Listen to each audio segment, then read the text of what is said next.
The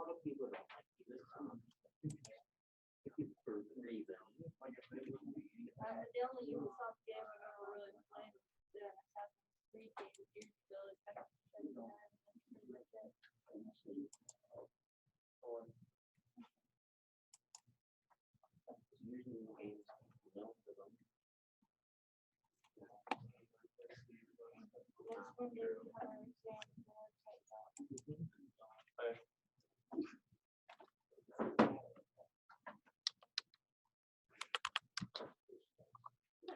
You make it? You make it? Like, is it like a? no, it's actually a program that you just enter. The date, here. How far is it off from the room? You just enter the information like that. What? And then it sits there and it counts down to seconds. Yeah, you should have stayed there. So you can do it like that, or you can do it day by day or by month. Nice. Or travel. Probably pretty simple program. Let's get started. You guys like know everything. Let's look at one thing maybe you don't. There's a lot. A lot? A lot. Who's been using their OneNote to keep track of notes? They're getting rid of OneNote. Getting rid of it? Yep. What are they going to replace it with? Not sure, but they're getting rid of it. Wow, that's too bad. I can't, whoever makes it, but whoever, Microsoft? I guess, Microsoft, but my. So anyways, are you using OneNote? Because we need to pull this presentation in there.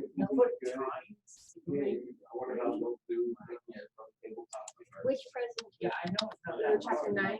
Chapter 9. The PowerPoint? Uh-huh. Like this? Uh-huh. I just. So,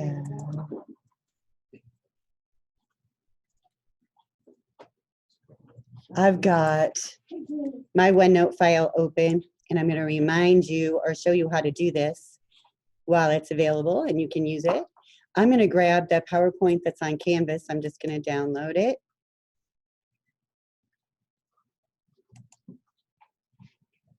And now that it's downloaded there, in my OneNote, I have this Chapter 9 section.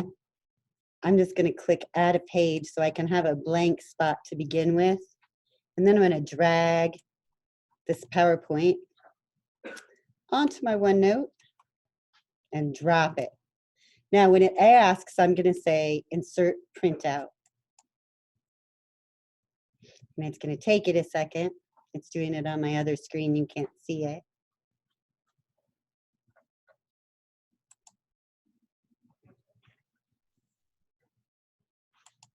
But finally, when it's done, I'll have a page here in my OneNote for each of the pages in that PowerPoint document, so I can put notes to the side or whatever I want to do.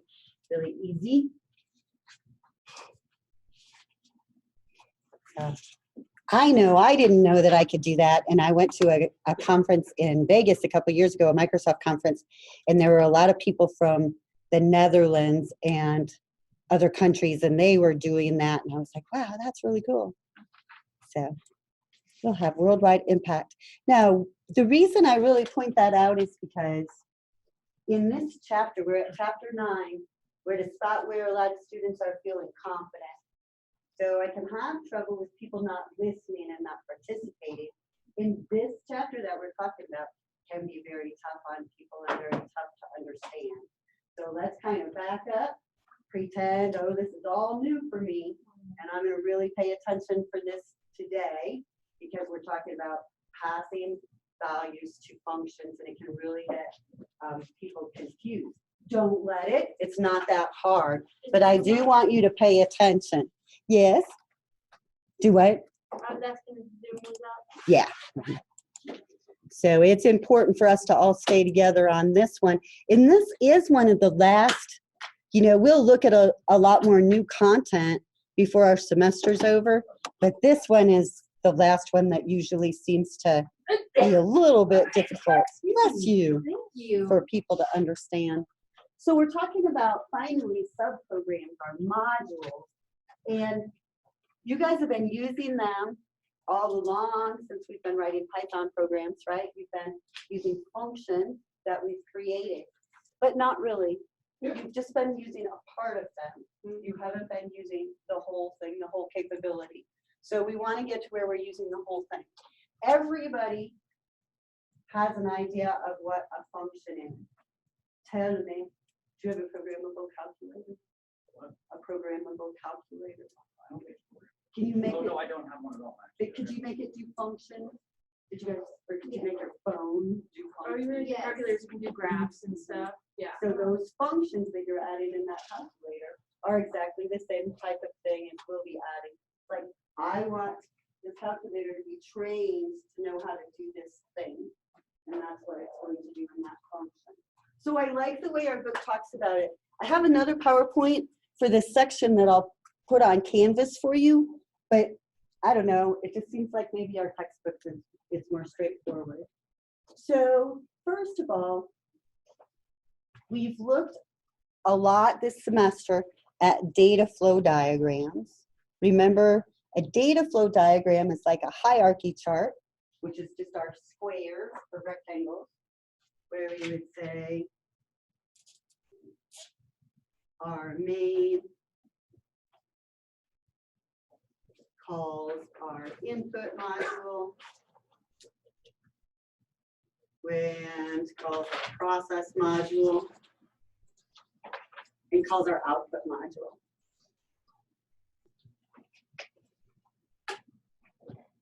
So this is our hierarchy chart.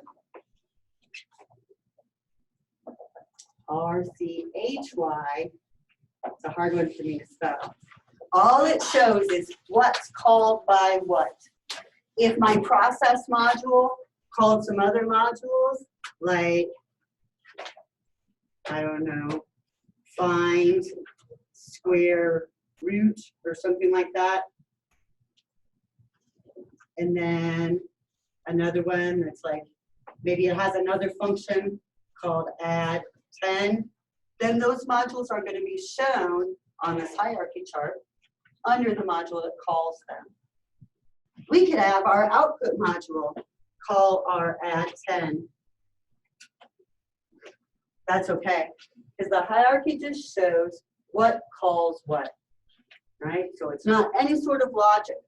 Now, in our programs that we've been writing so far, we've been using global variables, right? We've set them up at the top of our code as global, and then if we are in a function where we're going to update those, we've used that global keyword to tell Python we're going to update them.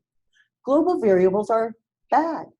Global variables are bad because if I say, I need you to write this function, and I need you to write this function, and we have global variables, you guys have to get together all the time.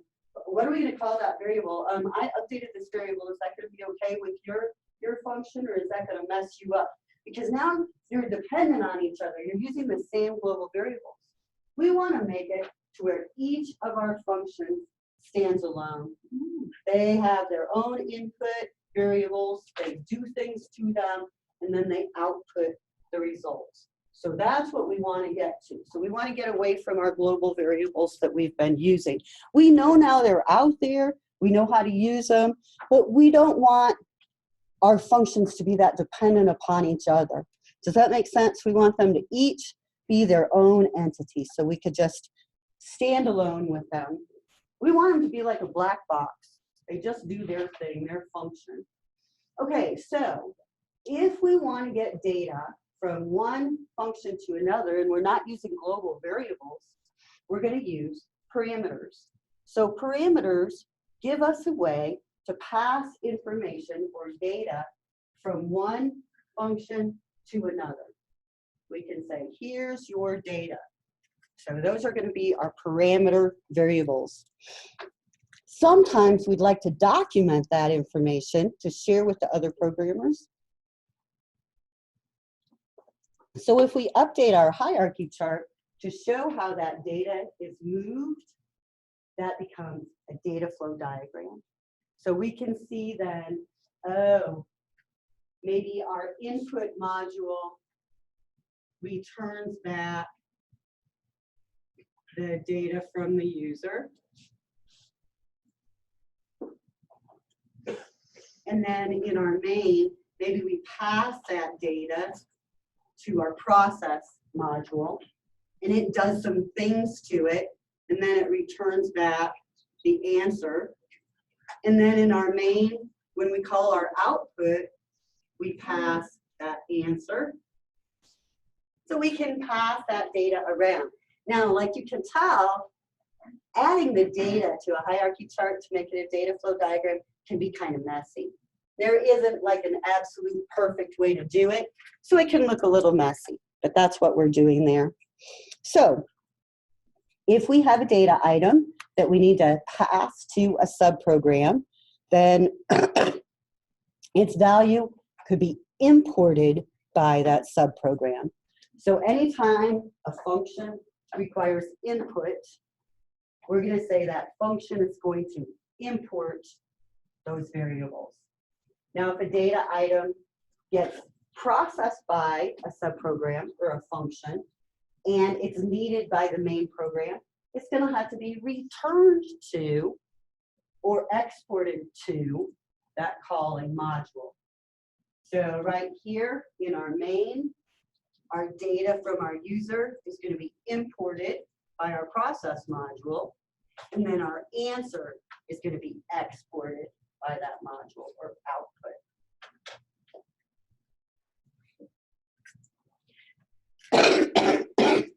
Excuse me. When we're passing our data to our subprogram as a parameter, that, what do I say? We say that we pass a value to the subprogram, and the subprogram may or may not return any sort of data. So we don't have to have a function return an answer. Okay, so here's a good one. This one looks much cleaner than that mess I was drawing on the board.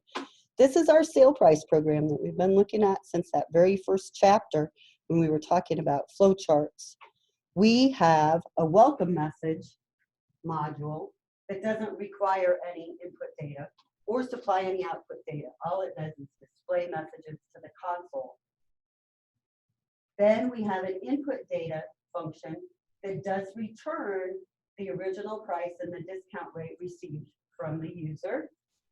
We take that data then from our main module and we pass that data to our compute results module. And then our compute result says, oh, okay, I took that data and I computed the sale price, so I'm going to give you the sale price back. Then finally, our main module has to pass the original price, the discount, and the sale price, all to our output module.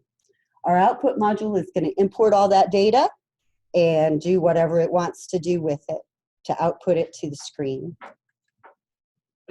So here's an example. We have this subprogram or function named sub_name.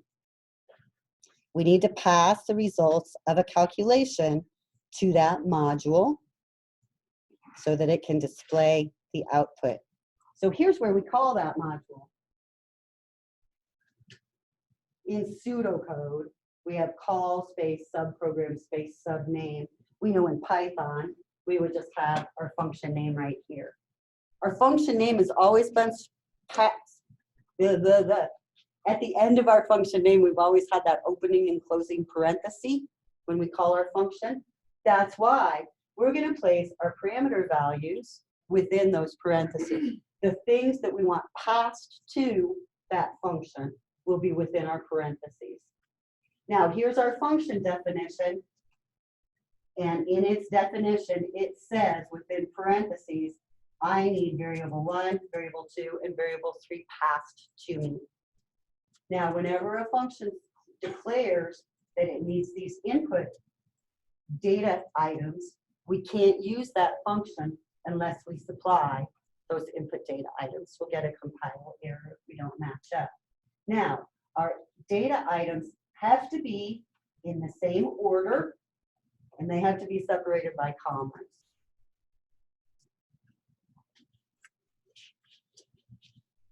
The names of the variables, if you notice in this, don't have to be the same, but they could be.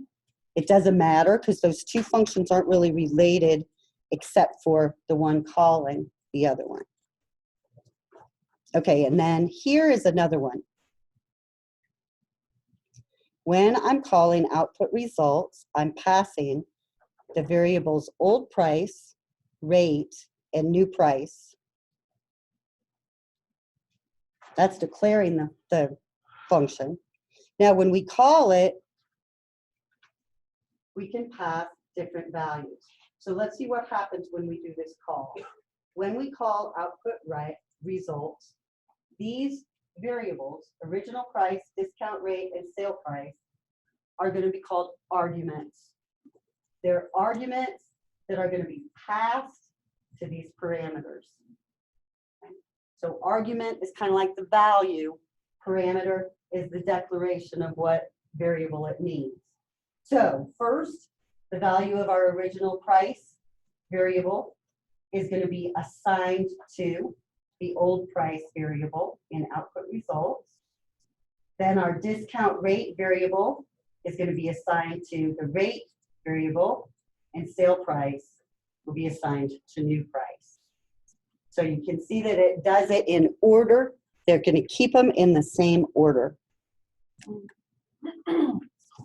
Here's a better picture. So in this picture, we're saying we're going to call output results. We're going to pass these items, original price, discount rate, and sale price. Our subprogram says, oh, I need these parameters. Have they been passed to me as arguments? Yes, they have. Okay, I will allocate them and import them appropriately into my function. Okay, this one's good. Here we have a subprogram exam, and exam displays the time and place of your history final. The final is at 9 o'clock in room number 3. See what can happen if the arguments aren't passed in the correct order.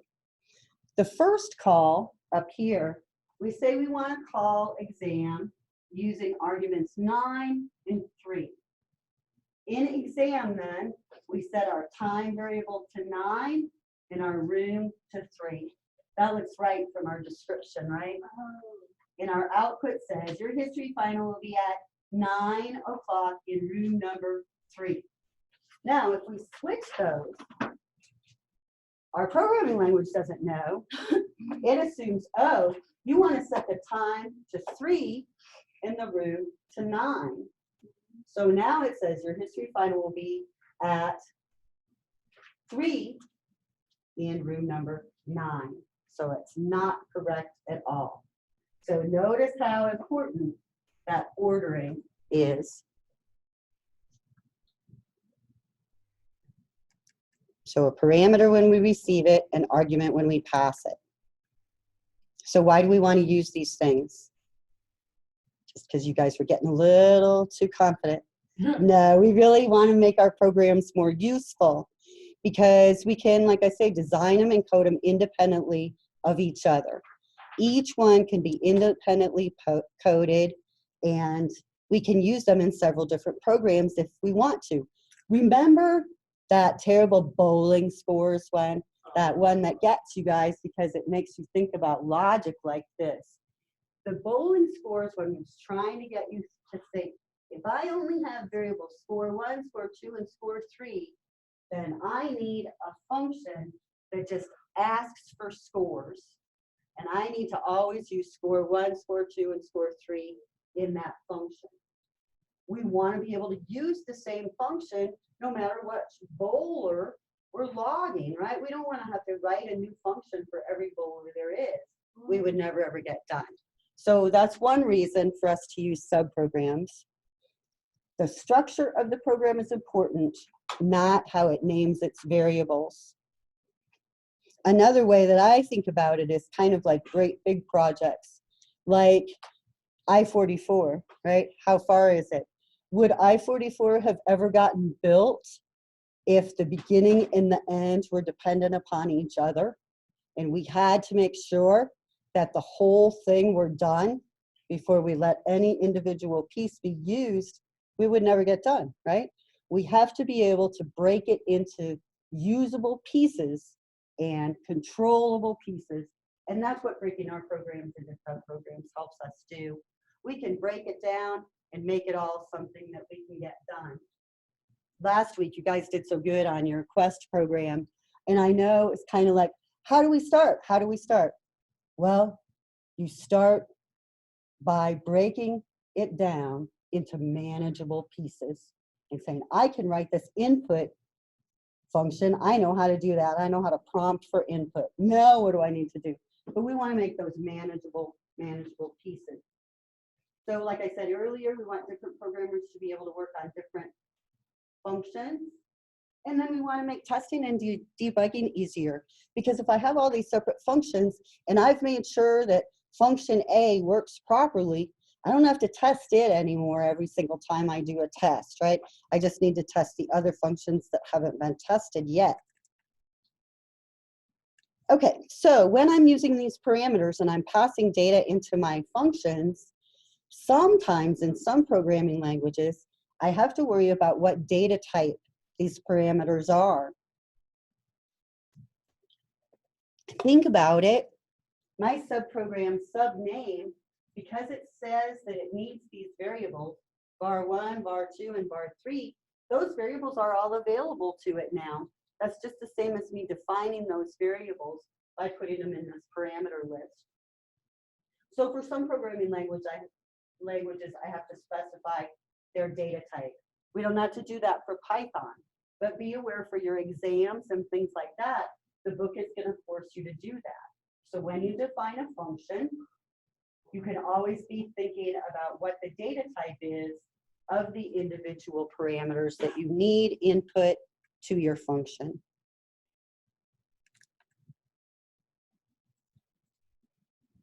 Oh, look at this one. This looks familiar too, doesn't it? So this program here displays a sequence of asterisks before and after a message. Let's write it in Python. I'm gonna write it real quick. I'm gonna bring up Visual Studio Code, and you guys have more experience with it now than I do, so you can laugh at me. Now I'm right here in my library, which is like one of the things that I like over idle. And I want to create a new file, a new Python file. I'm going to clean up a little bit. I'm going to get rid of some of these tabs that I have open so that I'm nice and clean. And then I'm going to choose File, New File. Now I want to save this because I want my color coding and things like that to work right. So File, Save, and then make sure that I can save this. And this is going to be Chapter 9, Surround Stars. And we want this to be a Python file. So you can either drop down in your save as type and find .py or .python. What are we naming it again? Chapter 9. Surround stars. I've got an update, so I'm just going to leave that sitting there. You guys probably do too.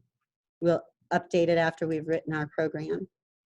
Okay, so I've got the PowerPoint here beside me. I'm ready, and they say in our main,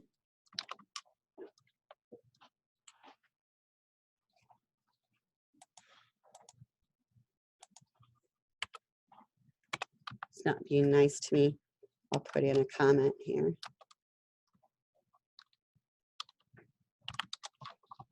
With a script surround stars developer through you.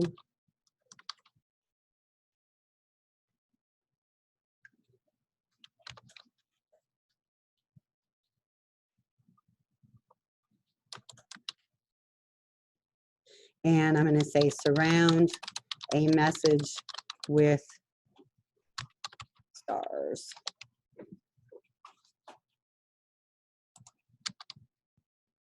Now, I don't need to declare any variables at the beginning because we're not going to have any global variables.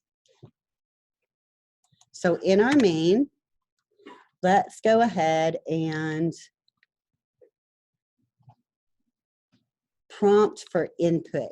So we want to use a variable named message, and we're going to set it equal to whatever the result of our input is. And we're going to say enter a short message.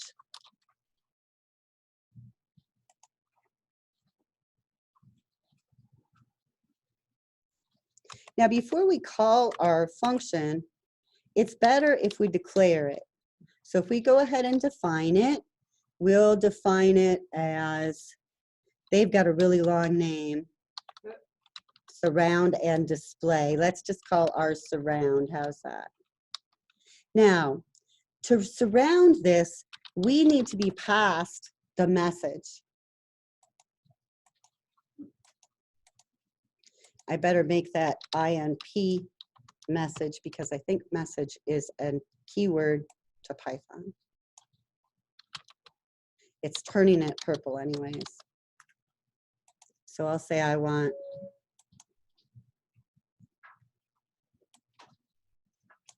to give it a different name. Sorry. We're going to call it INP in our surround.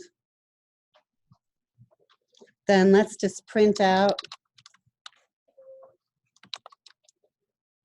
1, 2, 3, 4, 5 and a space plus our input plus space 1, 2, 3, 4, 5 stars.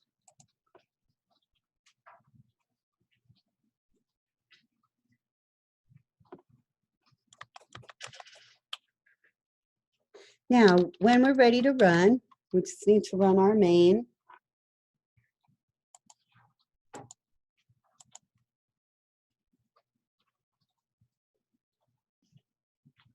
So I'm going to try it.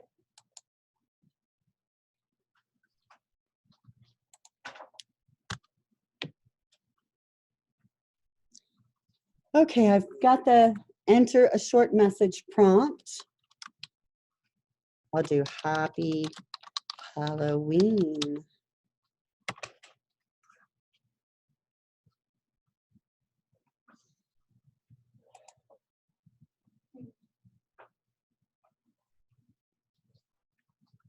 Didn't do anything. Do you think we need to call that function we created?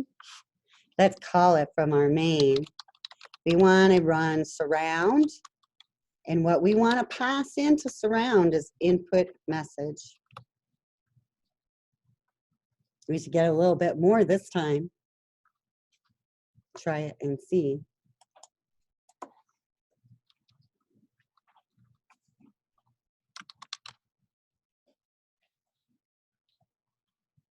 Oh, there it is. Okay.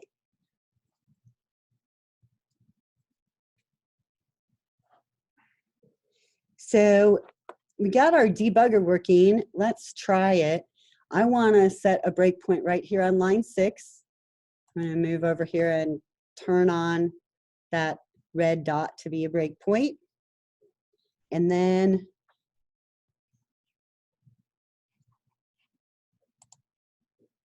I can start debugging, and F5 works, so I can still just, the little dot, just move your cursor over there.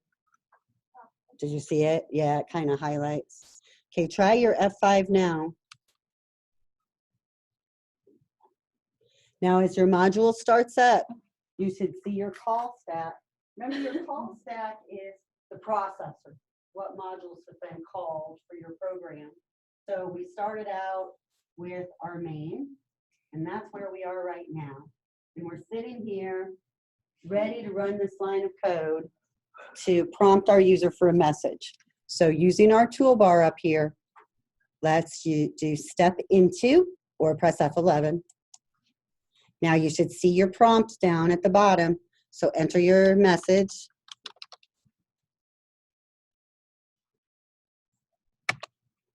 Now, we're in our next line of code where we're going to call our function. So when I press F11, we should see control transfer to our function. And there we are. It's ready to run the print statement. So if we execute that line of code, we should see our output. We'll see control return to our main just to finish the program. And that'll be it. It'll be the end of it. So when you use the debugger, even though it kind of flips you around a little bit, you can see how the control is transferring in your program. Okay, so that's not hard, not bad at all, is it? It's just that instead of using our global parameters and saying that we were going to update a global variable up here, now we just say, I want to send this variable to that function. And our function says, I'm going to receive that variable named this. They can be completely different, whatever you want them to be. Questions? Does it work? Is it okay? Okay.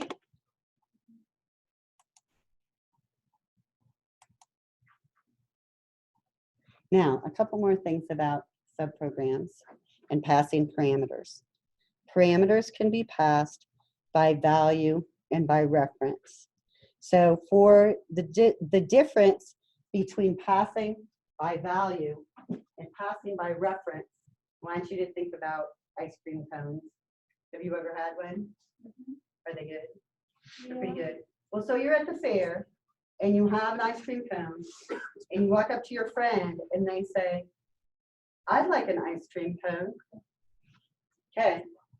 If you go back and get them their own and you hand it to them and you keep yours, that's passing by value. You both have an ice cream cone. It's separate. They're not related to each other. They started out as the same thing, but they're two separate things now and they're not related. If instead you're a cheapskate and you say, oh, well here, you can have a lick of my ice cream cone, then you're passing by reference. You're sharing the item at the same location and they're licking the ice cream cone. Impacts you, right? Because now you've got to decide if you're going to lick in that same spot or not. So that's passing by reference. We're sharing it. Internally, what's going on in the system is, if I pass a parameter by value, which is the default, which is what's usually happening, when my main calls output and passes answer, a copy of answer is going to be made in memory. They both have their own copy now. Whatever my output function does to answer is not going to matter to main, because the main has its own copy of the answer. It's separate.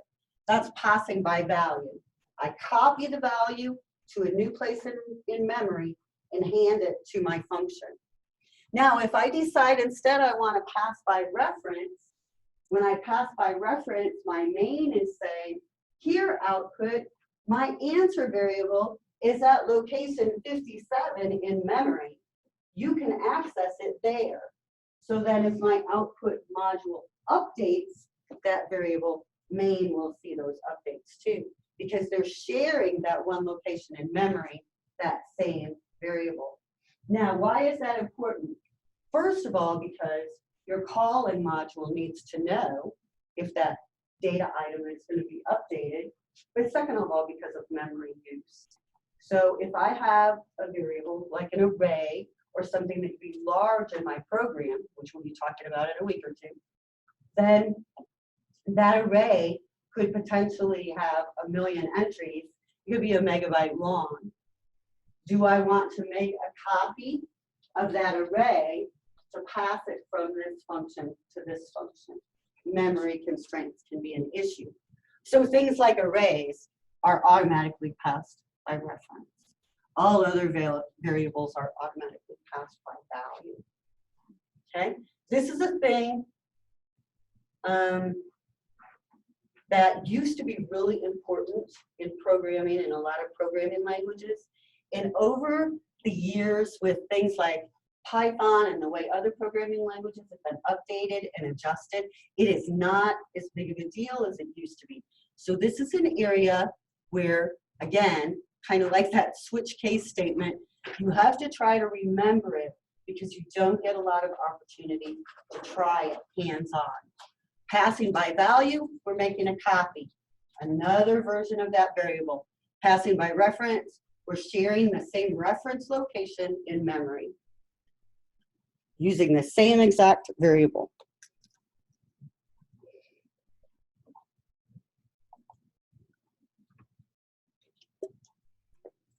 Okay, more and more about passing by value and passing by reference.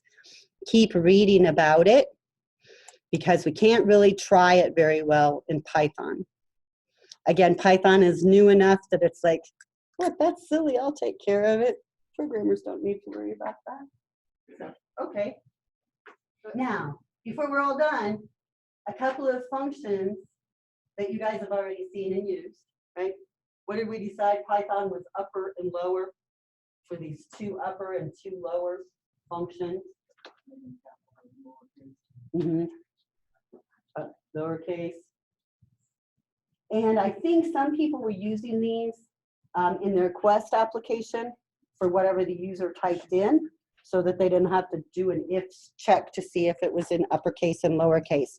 Now, these are functions just the same as functions we would write. Look how these functions are used all over because they're a black box. We don't have to care how they work. We don't need to know, they have 57 lines of code, they do this, they do that. We don't need to know that. All we need to know is how to call them and that we're going to get the results back that we expect. And that's what we want with functions. We want to just pass them something and not have to worry about what's going on in that function. We don't ever want to see it again. These kinds of functions are called built-in functions that are part of a programming language. They're built in. You don't have to create them. You can just use them. Now, if you create a function, that is a user-defined function. So same thing as far as how they work and how you call them, just a little bit different on how they were created.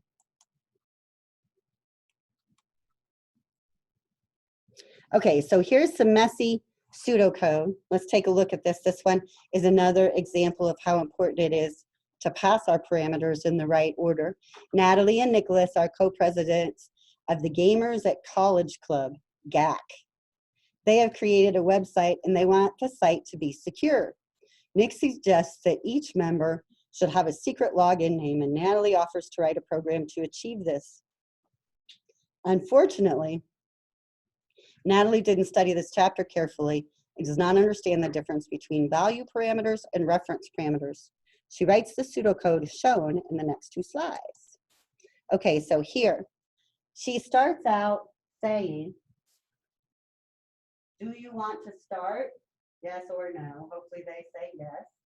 And then she types out a prompt, enter this member's first name, and she reads in the first name, enter the last name, reads in the last name. And then she calls the secret login method using the first name and the last name. That's important. So now let's look at our secret login. Here's our secret login. Now notice that with our secret login, it has these keywords as ref. So for this programming language or our pseudocode, we are overriding the pass by value and saying, no, we want to pass these by reference, which means however we update them in this module, that's how they will be when we go back to our calling module. So here's our secret login. We've got our first name as part 1 and our last name as part 2. So now we're going to set temp to the first name, set part 1 to the lowercase of the last name, set part 2 of the lowercase of that first name, and then we're going to set the login equal to part 1 plus part 2 and tell them what it is. So now we've got their last name and their first name and a couple of stars in between that I sort of left out. Now, when that program gets done, when that function gets done running, because these variables were passed as reference, they're going to be updated to the caller. So now we get back, we've called secret login. We're going to write out the member name plus first. Only it's not going to be right. It's going to be that last name plus those 2 stars. Then we're going to write their last name, which is going to be their first name because that method swapped them. And then we're going to ask for another member, and people are going to say, no, I don't think so, because that was not their name at all. So it would be all mangled up. So in general, we expect things to pass by value. We're not used to a function updating our parameters. Okay, so variable scope. You guys are already up on it. You know global variables. Those are variables that are defined in the main or at the top of our code, and they're available to all of our functions. Local variables are ones that are defined just within a function, and they're only available within that function. So this is called the scope of the variable. How much scope does it have? If it's global, I can see it throughout the whole program. If it's local, I can only see it a little bit. And I think this keyword scope, this is so weird, but back when I worked at Mutual of Omaha, I worked with a lot of people that had just come out of the military, and a lot were from the Navy. And the periscope that they use in the Navy when they're underwater and they look, that's where a lot of these terms come from that are scope related. So to us, that doesn't mean that, but to them, the scope was how much they could see. You know, could they see really far underwater, or could they only see a real limited amount because it was all cloudy? So that's kind of where that term comes from. So not necessarily from us, from the military. Okay, so a local variable. When a value of a local variable changes in a subprogram, the value of the variable with the same name outside that subprogram remains unchanged. When the value of a variable changes elsewhere in a program, a local variable with the same name remains unchanged. So here's a good example. Here we have a variable, my number. We set it to 7654 and then call any sub. In any sub, we have a variable named my number. That's a completely separate variable. It's a completely separate place in memory. It has the same name, the same identifier, but not really because it's within just this function. Now in our function, we set our my number to 2. And when we return, we write out our my number variable, which is still 7654, because it has not been affected by what was going on this local variable.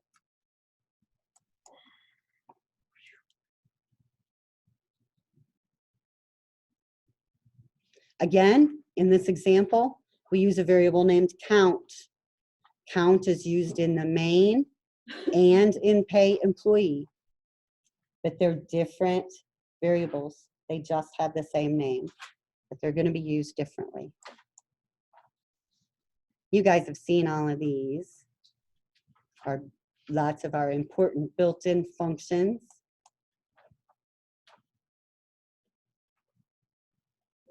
Whenever we're using these built-in functions, and you guys have to use that statement that says import math to use the random function or the absolute value function, that import random is pulling in that Python library for all of the random number functions that Python has. So when we pull in this library, then we're able to access those built-in functions that are part of that library. So we could create our own libraries too. Here's some examples using some of our built-in functions. And then, of course, ours are user-defined. And here's a little cube function. Let's write this one. It's cute. Little box. Let's see if I've got my Visual Studio Code still open. I do.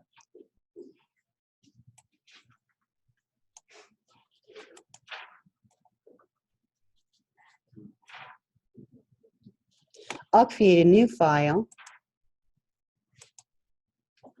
And I want to save it.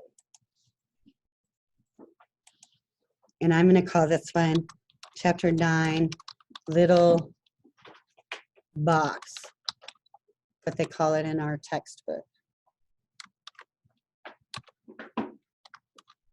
Oops. I got to do save as because I didn't do my .py.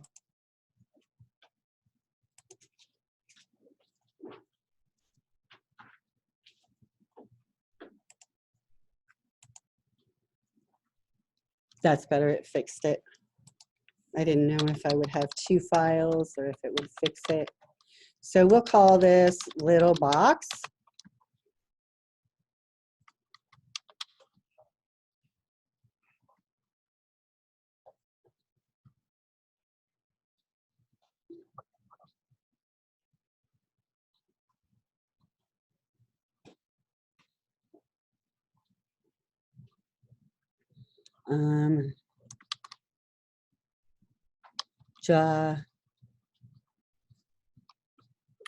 Let's see, determine cube. I'm putting question marks, I'm not sure. Okay, so let's declare with Python.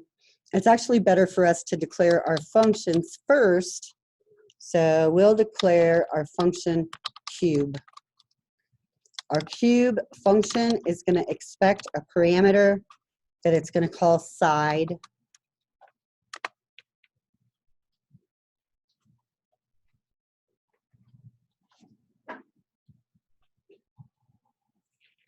Now in our book, it says if we set a value, our cube, the name of our function, if we set the name of our function to a value, that will be returned to our caller. Let's see if that works with Python. So we're going to set our cube to be equal to our side times our side. Oh, we want to use the powers. So let's import our math library. And then we can say cube equals math dot POW is power. And we're going to say we want to take side to the power of 3.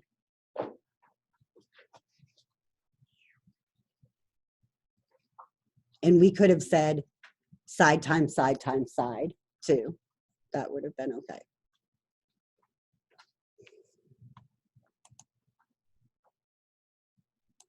Now I'm going to put a comment out here. Will this give us a return value? And we shall check. Now we want to set up a main to call our cube function.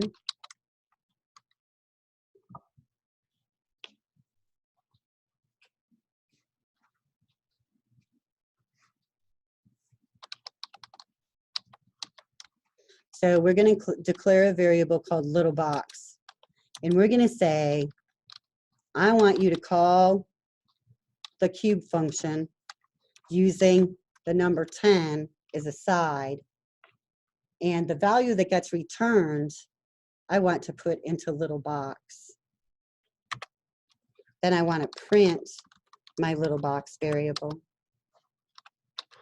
And of course, whoops, I'm going to have to convert it to a string.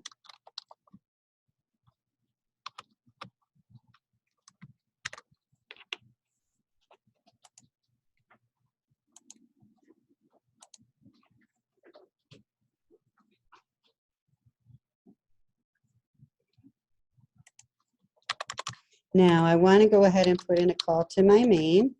We should be able to test it. See if we get anything out now.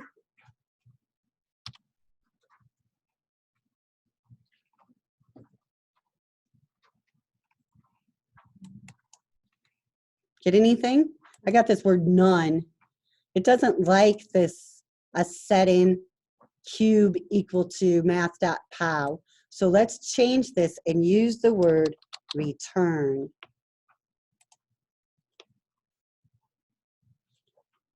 Now, setting that value to the name of the function to return a value is common in many languages, but it doesn't work in Python.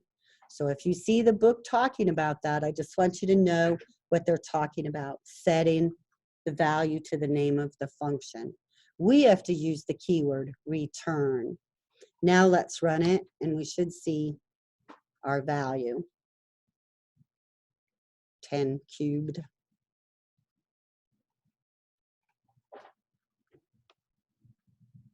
So how could you add to your program, and I want you to print out another value of cube for 20. So keep what we have and add to it. What would you need to do to have it output the value of a cube for 20? You mean 22? Do it? You mean 22? Mm-hmm.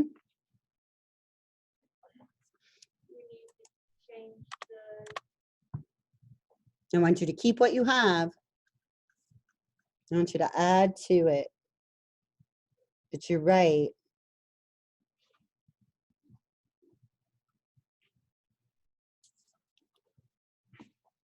Oh, you would copy a little box with cube, but instead of having 10 in there, you would have 20.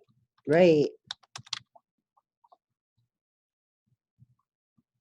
And then we would go ahead and print out our little box value again.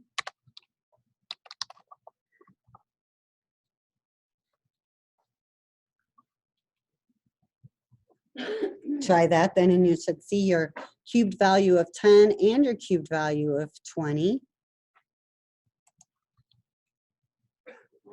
There they are. Now I want to do 30. Let me show you just a different way to do it. We could just say print the string that is returned by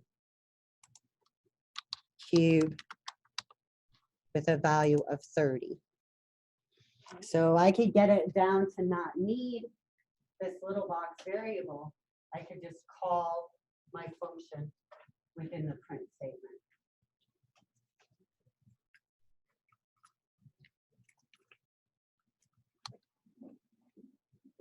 And then we've got them all.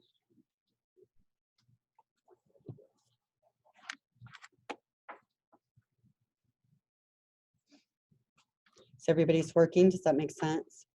Do we need to cast it as a string? Here, when you get it back, you could try it not.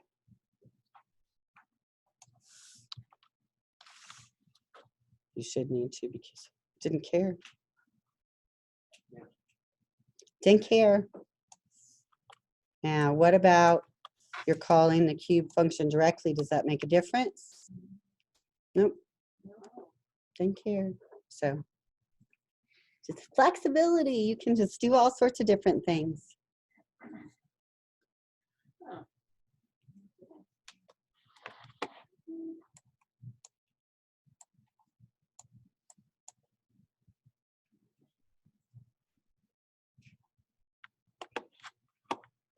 Okay. The next thing that they talk about is when to use a function. For us in Python, it doesn't matter. If we want to use a subprogram, we use a function. Some programming languages have functions and subroutines. Those are old programming languages. You don't see them very often anymore. But if you're running into a programming language like that, you would use a function if you need to return a value. You would use a subroutine if you don't. But hopefully that should be something that you would never have to worry about.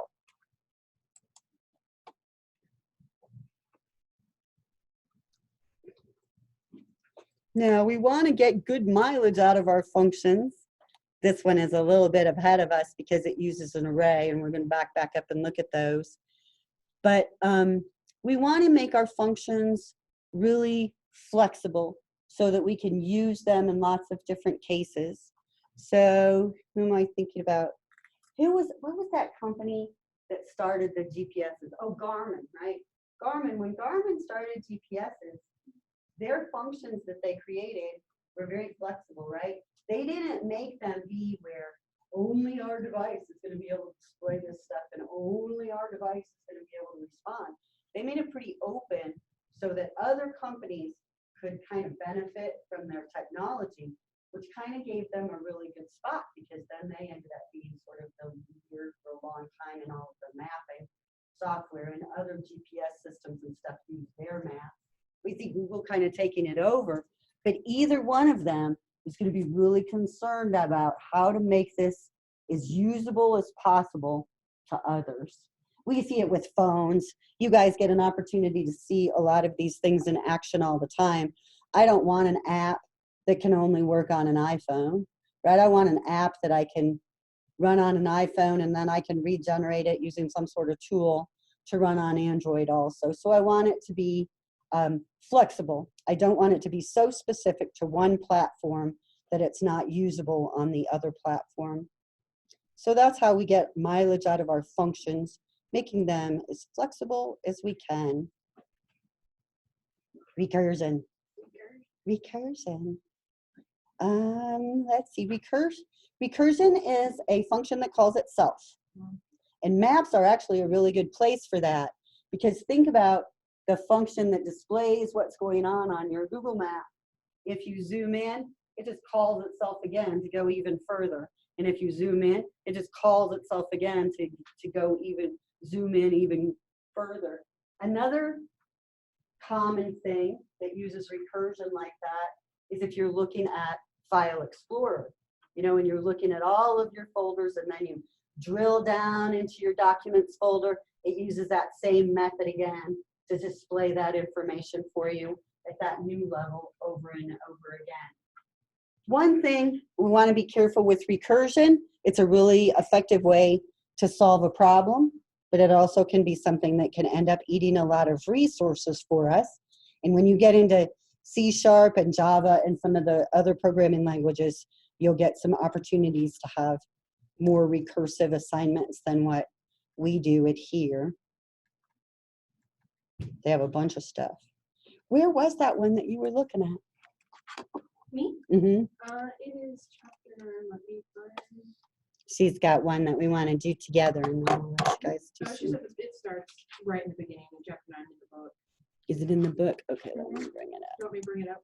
That's okay. I've Oh, you're got on it. the computer. I'm a ding dong, sorry. No, that's all right. I've got it. No, just tell me where you are.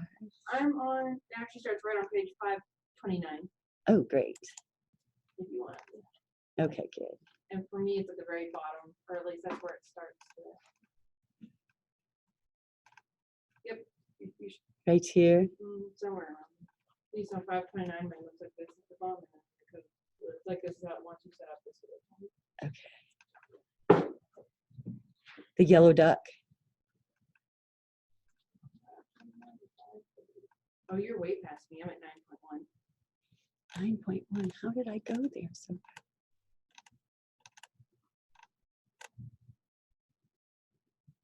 the old price and new price. Mm-hmm. Okay. So we're just going to write this real quick. Let's go back to our Python code.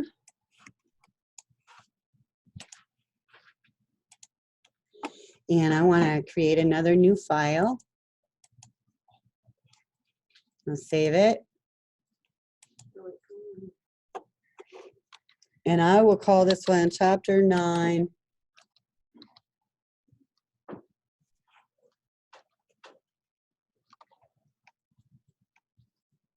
Passing data.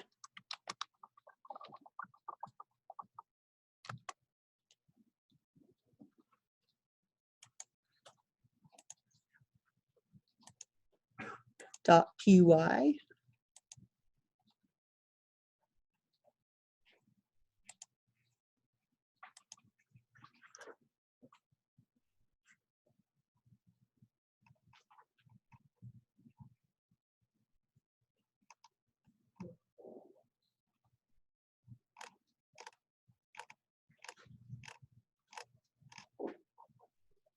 So the one that we are going to start with here is our sale price program.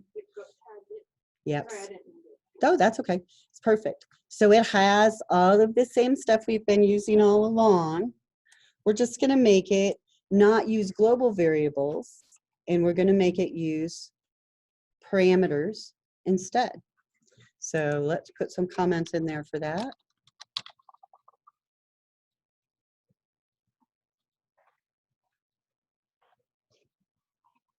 This will be our better sale price program.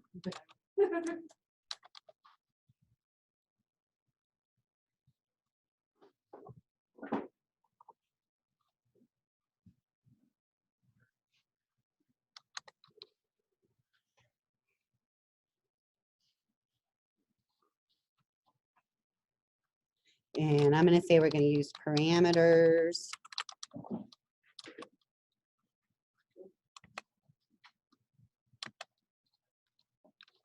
So our first function is our welcome message. I'm just going to call that welcome. And in our welcome message, we decided we don't really need any parameters. We're just going to print out a message. Sale price program.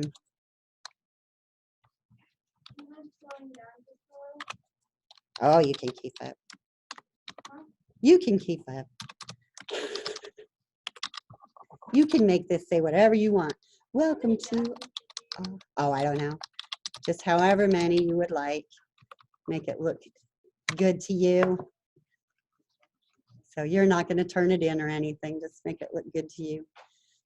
You want to talk to these people? Oh, are you guys doing Arduino stuff? No, we're not. Oh, not yet. Not yet. What is this? Is it a tablet? Did Dr. Floyd say anything about being down? No. Is she fine? Yeah. Do you Well, want to we had a meeting with our client at 1, Mhm. and we assumed that the 107 would still be open and stuff. There's like no one's there. So I don't know if like no one showed up today and then she just left. She wants anything here you want to just bring it back. Okay. So she would rather you guys be in your meeting. Yeah, that's pretty cool. Also, we can talk about this later, but I'm coming back in the spring. So I wanted to talk about maybe doing Skills USA, and then also if there was any other cool programming classes that you think I should take. So I'm coming back from my Associates of Art. No. And I wonder if, do you think Dr. Ford would let me skip C#1 and go straight to C#2? Probably. So no, I think Because I don't know. Because like sometimes she'll make people test out. She have to make you test out. But if you don't want to try it, she'll just say you. I mean, because it's not towards the degree, it's just the class. That's a good question. Because you're so close. You know, I think that you would learn things in class, but not enough to make it through the whole semester. That's why I was thinking if I have to, I'll take it in the summer and do accelerated.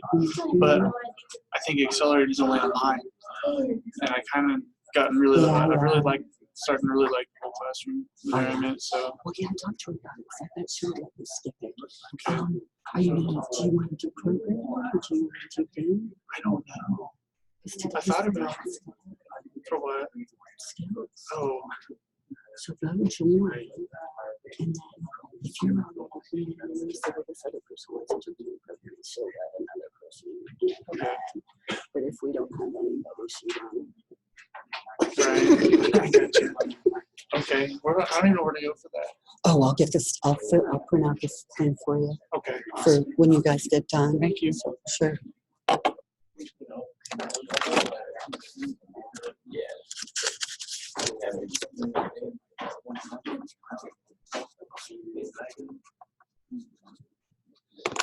Sorry, you guys, I tried to make him be your guest speaker, but he wouldn't.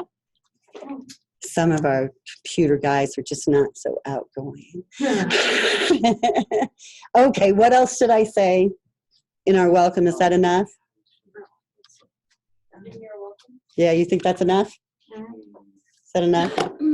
Not very welcoming. That's all right. We're okay with it. Okay. Say what it does. Oh, we should. Look at her being such a smarty. Sorry, not to interrupt. No, you're fine.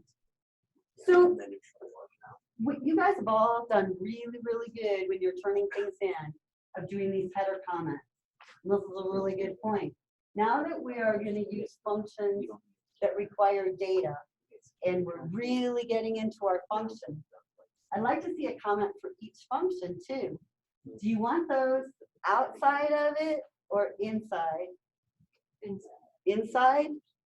Let's try it inside and see if we like them that way, because we might decide to change our mind. So in our welcome, let's put that in. This function. Oh, that's what I thought you meant inside, like when we do it to the right, or is it when we put it to the right considered outside? I just meant under the def statement. Oh, gotcha. So if you guys don't want it there, you want it outside of the def statement, we can do that too. Yeah. This function will welcome the user. Now we're going to say input none, return none.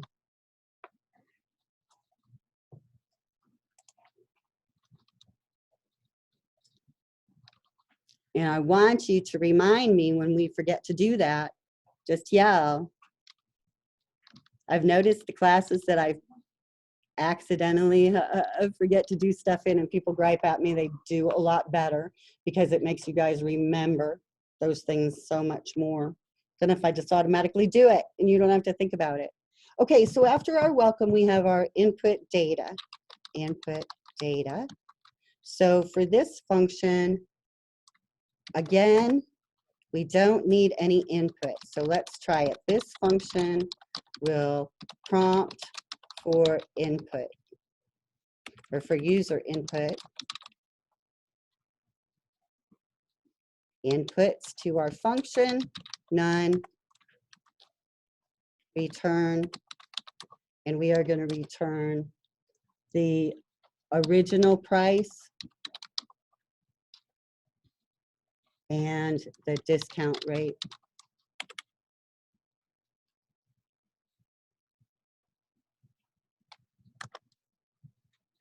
What's the highest average score you've ever had for a class? Oh, I don't know. Okay, so let's do it. First, let's prompt them for our original price.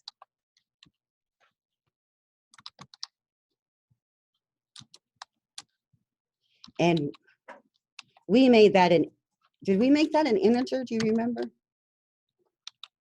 I Oh, think it's a float. a because, float. we use the division in there. That sounds better. Float. Please enter the original price.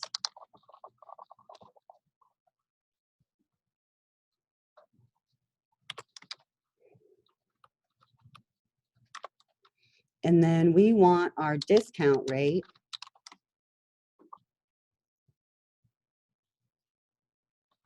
There's grocery stores who will put a sale label of some other items and then you look and it's just the original price. Yeah. Please enter the discount rate.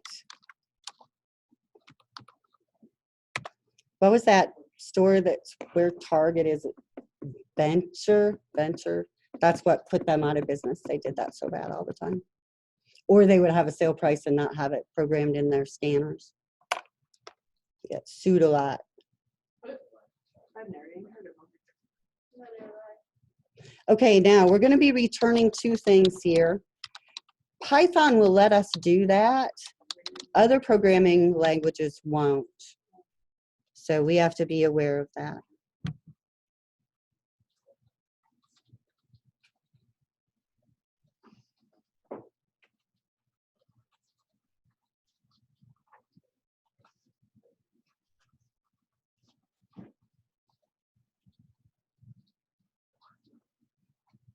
I think because of that, I'm going to change this. Let's change it. Okay. Let's change this function, then let's name it input price. And my return, then I'm only going to give the original price.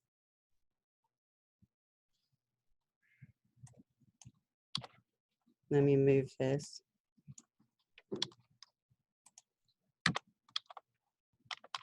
And then we'll create another function for our discount rate. Def input EISC. You're fine. There, I'll stop. I want to get there so everybody can see it. With returning to two values, how do you pick which one gets assigned? That's, I think it puts them in an array, so I don't really want to. So check that, but you should have like a list of items returned. Now, I'm going to copy these comments. So let's copy our comments down, and we're going to say this one will return discount rate. Now, let me put my return statement in.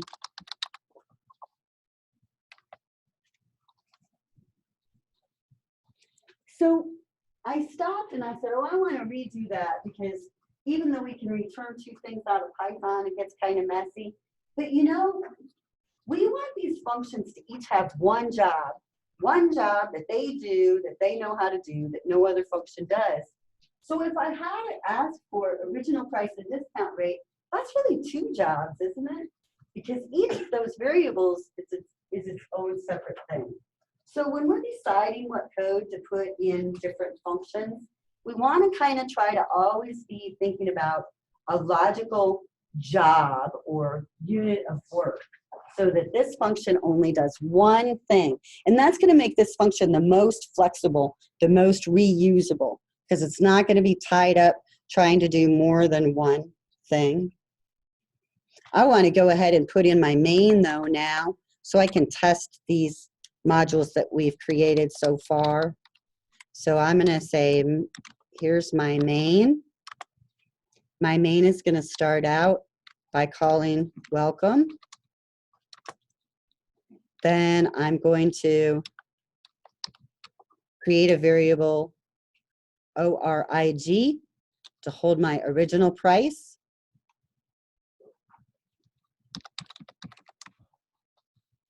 And I'm going to call our input price function. Then I'm going to create another variable called DISC and use it to hold our input discount value.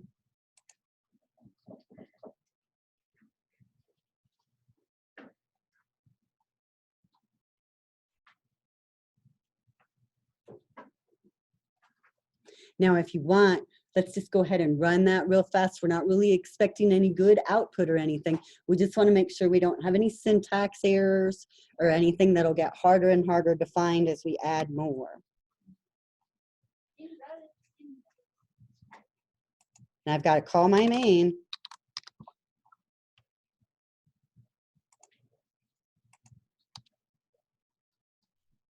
Okay, so there's our welcome. I've got please enter the original price, and I'll put something in, and that should end it. Did everybody get prompts okay? Everything work okay there? But it doesn't really look like an error. It just says call, it just says user, whatever, something. It doesn't say like syntax or logic. Did you call your main? Nope. That's what it'll do. That would probably do it. Huh? Mm-hmm.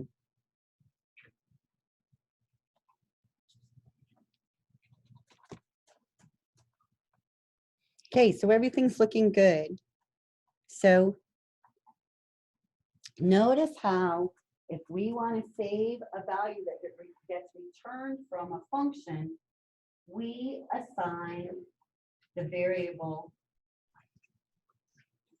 We assign the function is assigned a value by our, can you say that for me, please? We have our variable, we set it equal to the function name. And then when the function returns a value, it gets placed in that variable. So that's looking good. All right, so we've got our original price and our discount. So now let's put in our compute function, and I'm going to put that before the main. I want them to all be together.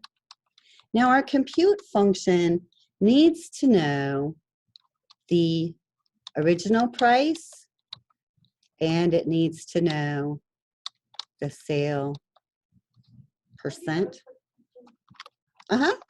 On Visual Studio, how do I make the text bigger? I don't know. Has anybody found it? You should be able to control scroll. It's in preferences. Is it in preferences under edit? And just hit Control plus. Yep, I just did it.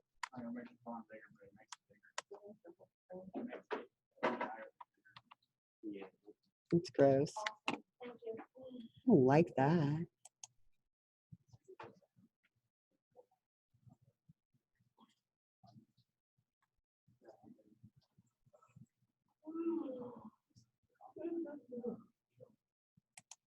You can also go to view or appearance and zoom in. Is that the same as control plus though? It's control equals. Yeah, it's control plus. Same thing. Sorry, It's all right. being an idiot.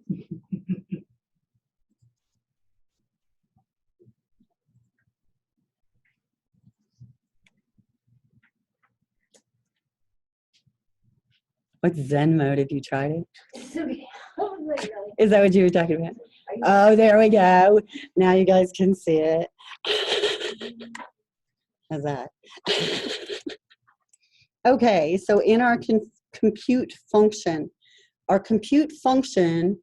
according to our data flow diagram in our book, needs the original price and the discount rate. So I have those both set as parameters for this compute function. Now in our compute function, I want to copy our comments.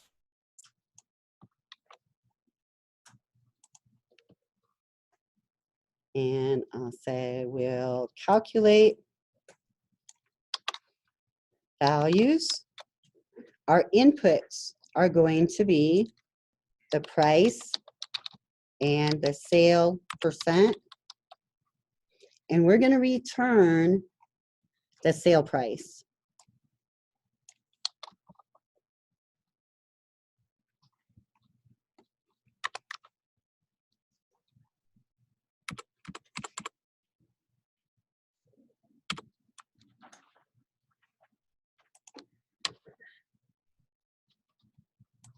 Okay, so all I need to do is return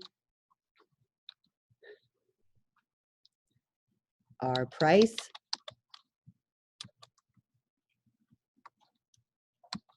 minus our price times our sale percent divided by 100. Now we better put that in parentheses so that that division happens first, so that we can make that discount amount a percentage. So the part in parentheses here is calculating the discount amount, and we are subtracting that from our price and returning that as our sale price. Now let's add our call in our main. So in our main, we're saying we're going to get our sale price back from our compute function. And our compute function needs to know the original price and the discount.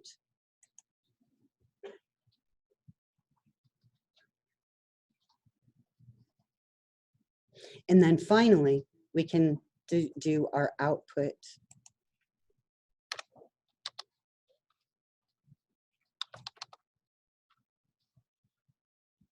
we'll say our output results. We're going to send in the price, the sale amount, and finally the sale price.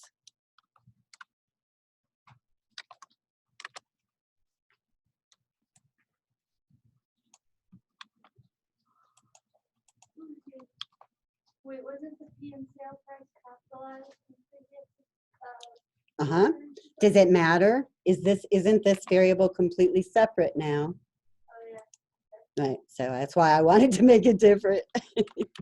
You are on it. Now my inputs are going to be a little bit different, and my return for output will be none, because I'm just going to print out to the screen. So let's print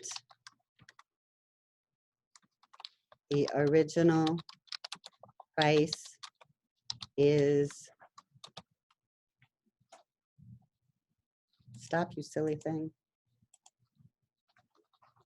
I would like to use those percent characters. We saw percent D for a decimal value.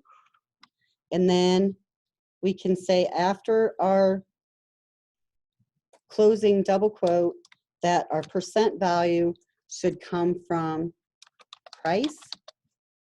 Does that look right?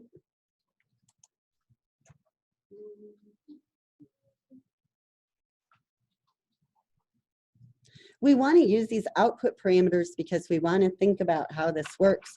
So whenever we use that percent sign in a string followed by a space, Python is like, oh, you want to do some special parameter formatting? And then if we have a D there, it says you want to format a decimal value. After the closing quote, another percent sign is used to say what follows is the variable that contains the value that should replace that percent D. So we'll try that and throw that at you too.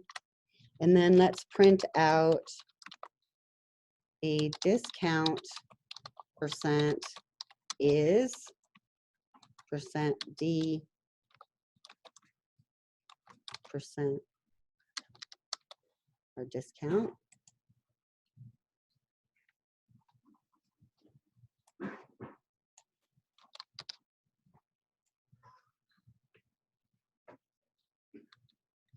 And then finally,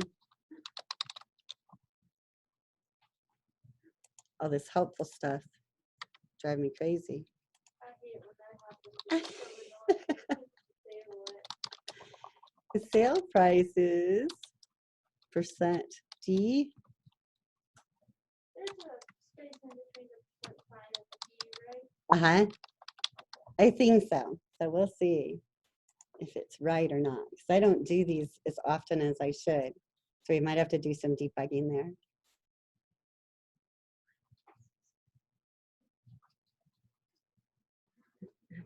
All right, so now we've got our last function declared in our program. Let's put in our call to it. It's called out results, and we want to pass to it our price, which in our main is called ORIG. We want to pass to it our discount percent, which is called DISC in our main, and that sale price we just got from our calculations function. It's a big one.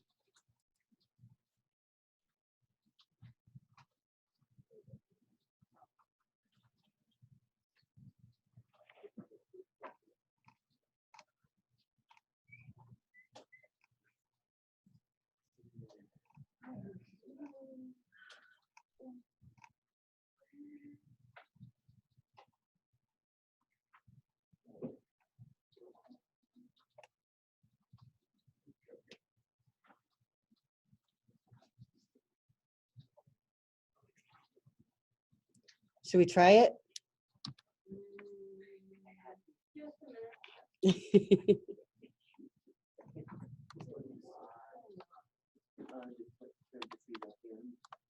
if I can find my stuff now. Okay, it's working.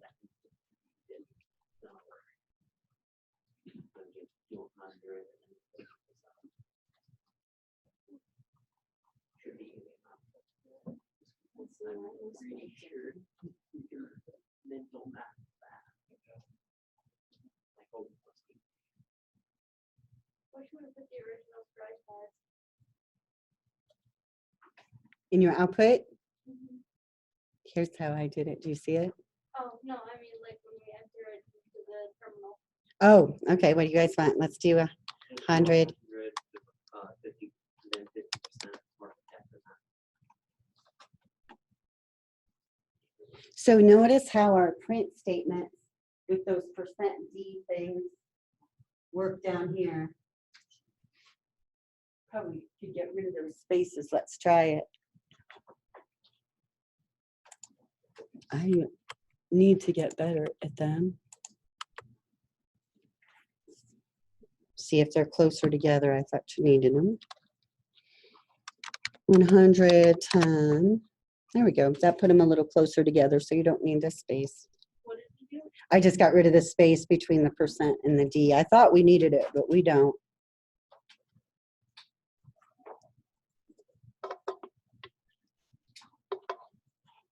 I wish it had, the Visual Studio has this similar, kind of function thing that Word does, where if you're checking the grammar and all that, it'll go to the errors. Oh, do you have more than one? No, I just mean like when you need to change multiple things. Mm-hmm. I wish it had the like option to let you change like multiple at the same time, like you click on a checkbox for each one and choose which one you want to change. That'd be nice. You could do that with the find replace. So if you can, let's see.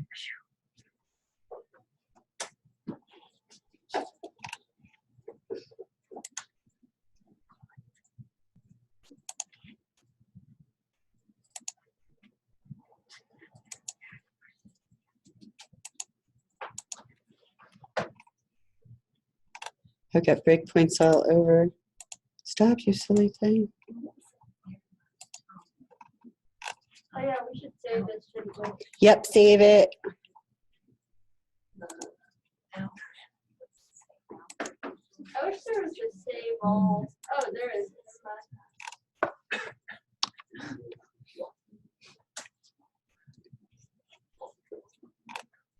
Okay, let's do one more little bitty one. New file. I'm going to save it.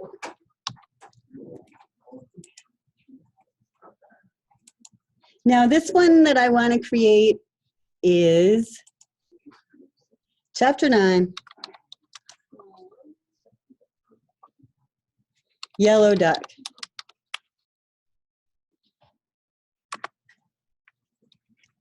Oh, yes.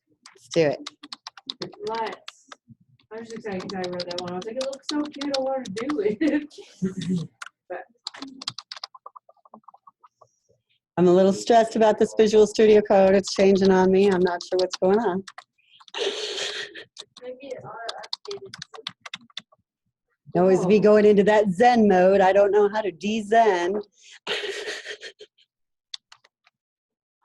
don't know why you're so Now I want to see this from everybody, and I might have something for you.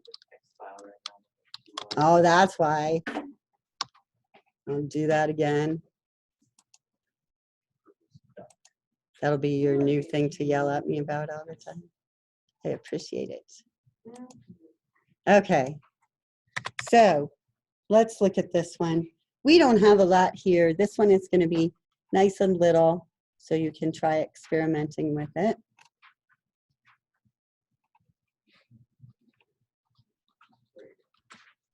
We have a function called animal. And in our animal function, we want to know the color of the animal and what type of animal it is. Color and beast. So let's put our comment. This function will output info about the animal. Our inputs are color and beast. And our returns are none because we're just going to print to the console. So let's just put a print statement. And we're going to say the pet you are buying is a, and then we're going to add to that our color, then a space, then what kind of animal they are. Man, where was this in like 5th grade? Dude, this would have been awesome. Okay, so now I need my main. And in our main, let's call our animal function. And we're going to say duck. I will type anime. And yellow.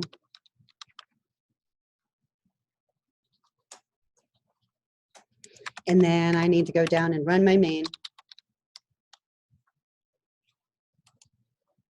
So let's try it. The first thing I run into is the pet you are buying is a duck yellow. That doesn't seem right. They need to fix.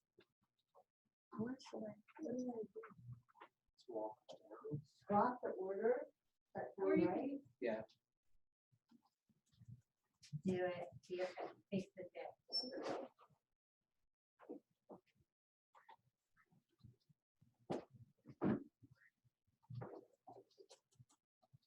This is the perfect one for you guys. I'll get that. Excuse me, thank you. So here at OTC, we kind of have this thing. You guys might not have seen it yet about ducks.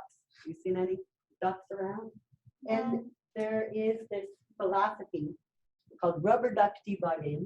And they say that, and you'll know it if you've worked with computers for a long time, sometimes you just need to talk it out to people. My husband is really good at telling when I'm going to talk out a program because he runs as far and as fast as he can to get away from me because he doesn't want to hear about it. He doesn't like programming, doesn't want to know about it. Turns out a lot of people do that. Roommates, brothers, sisters run off from you. Boyfriends, Mothers. anybody. So they found over the years, if you get a rubber duck and you talk to your duck and you explain what's going on in your program to it can actually help you with your debugging because you just need to talk it out. You don't need to talk it out with your boyfriend, girlfriend, mom, whatever. Just need the duck. So since you guys now are duck experts, come pick out a duck. Pink one. So come get one.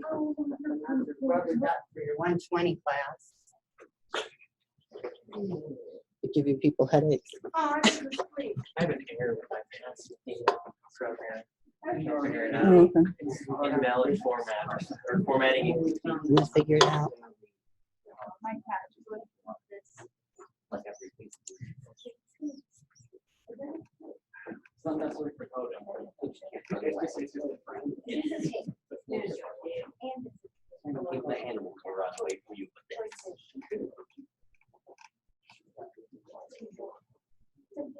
It's Sam. Okay. Did you find a pink one? What is it? Oh, duck pig, duck pig.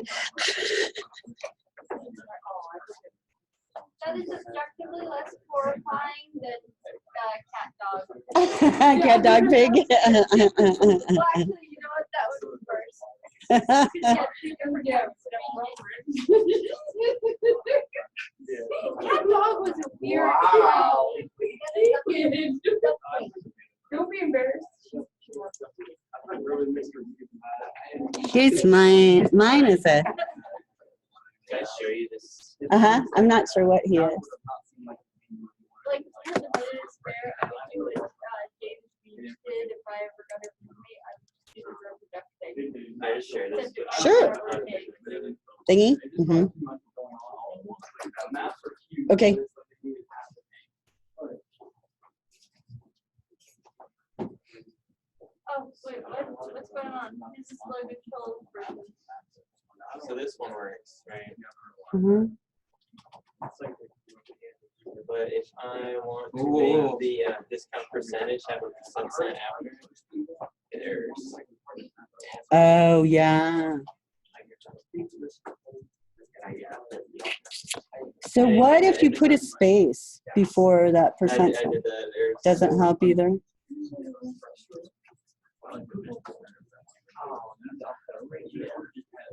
Yeah, console formatting is just not that good. It's just like a percent sign. Like, do I have to have it like this?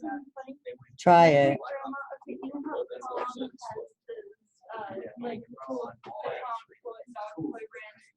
she was using a calm dog toy, a green frog. Mm. That's so expensive. Because it thinks you have another one. So I would just do PCT. Just be a Cheeto. Because that's not the kind of formatting you would do probably anyways. So.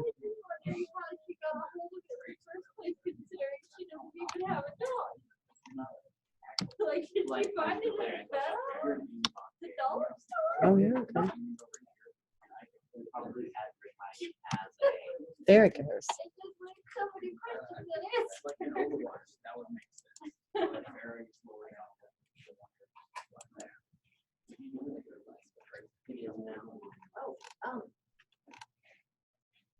Okay, did everybody get one? Let's take a look at Canvas. Canvas load.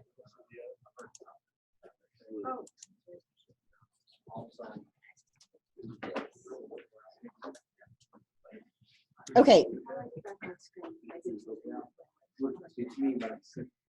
For due next Tuesday are the first 10 of the Chapter 9 review questions, so it's just the first 10 questions. And then also on Tuesday, you have a display area program due.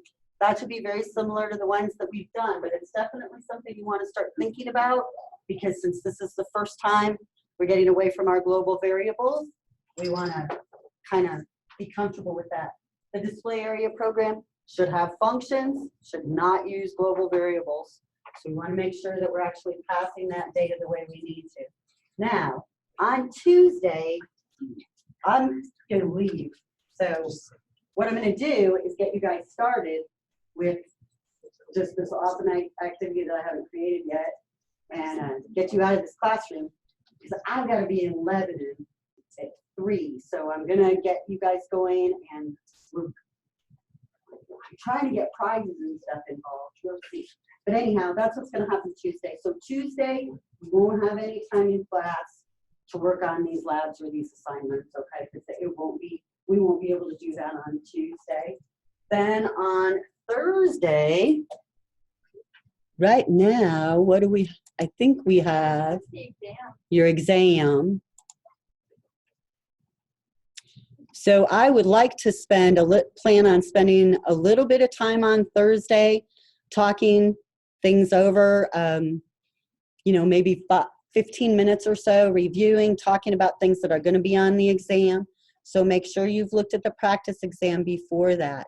Now realize that puts you with all 3 of these assignments being things that you won't be able to get a lot of help from me for in class, and you probably won't need it. But if you do, you know, message me on Discord or send me an email or something so that we can get together and get your questions answered. I know you guys depend on each other more, which is perfect.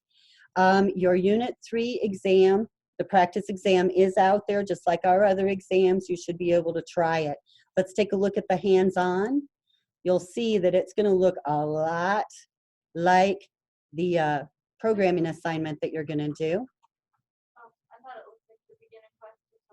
It is a little bit. So this one is a game. It's a guess my number. So you want to generate a random number, and then you're going to have some sort of instructions for the user to guess that number, you know, too high, too low, or however you want to do it. So you can set it up however you want, you know, generate a random number. between 1 and 5, 1 and 10, 1 and 1,000. Some people don't like people to win their game, you know, just whatever you want to do, and then give them instructions. You know, what values you want them to try. So I have lots of time. We just don't have a lot of class time together. So it shouldn't have any sort of urgency or anything. But if you start running into questions or problems, just let me know. Any questions now before we wrap up today? No. Try practicing, because it is one of those things that will seem all clear. And then when you go to try to do it, you'll be, oh. Just, That's squeaky duck. That would have been a quack path. they're squeaky.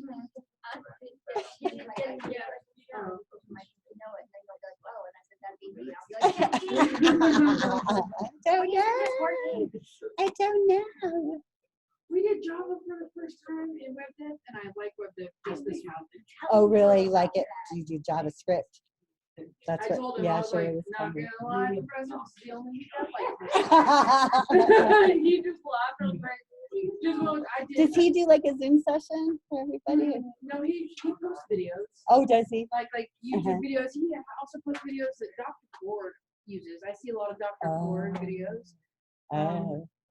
And I told him, I was like, this is the only week I've watched it. I was like, it reminds me a lot of my computer program class. And he just laughed. She was like, well, I guess you guys don't know anything about JavaScript because this is some programming. So here, I'm just gonna write it out and give it then and that is nice. You didn't I'm not gonna lie, I I was was like, we don't focusing know on my how to do this. program when you were Oh, no, explaining the assignment. I know.